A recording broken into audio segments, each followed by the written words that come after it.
the sage of the mouthful. Is the Quran's Luqman actually Socrates?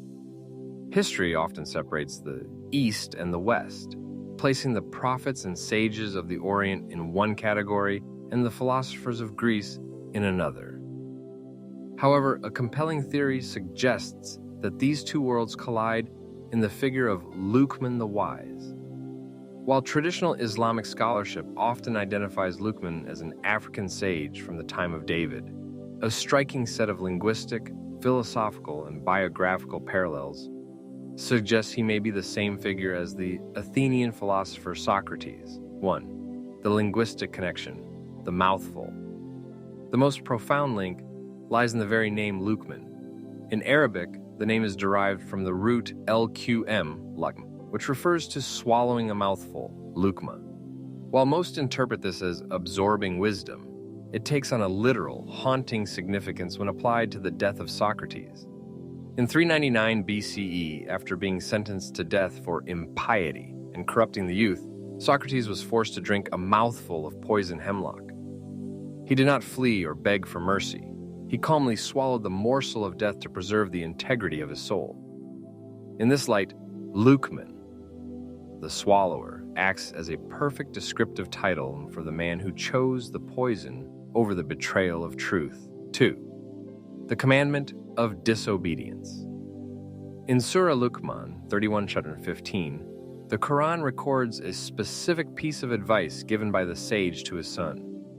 But if they, your parents, endeavor to make you associate with me that of which you have no knowledge, do not obey them. This is the exact crime for which Socrates was executed. The Athenian state, the parents of the citizens, accused him of introducing new divinities and taught him to stop questioning the traditional gods. Socrates' refusal to obey, prioritizing his divine voice over the tradition of his ancestors, perfectly mirrors the Quranic command to honor parents in all things, except when they command the worship of false gods, shirk. 3.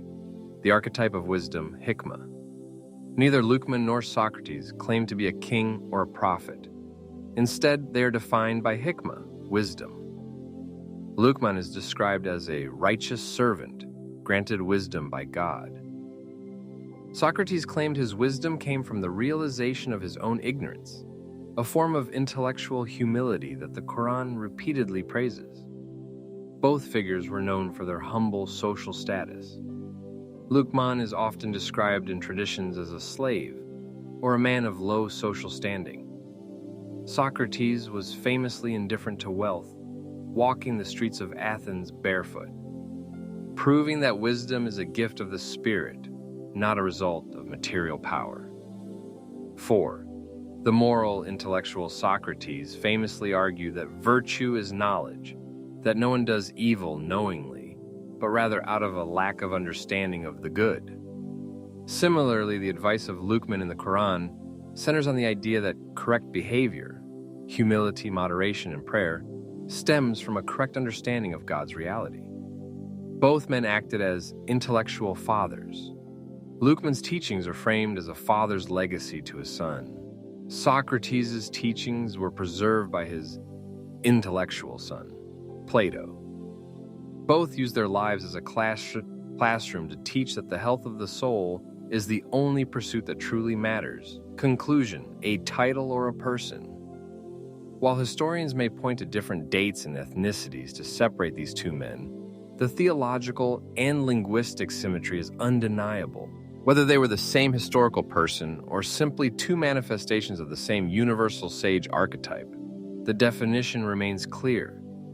Luqman Socrates is the man who swallows the bitterness of the world, even a mouthful of poison, to protect the sanctity of the truth.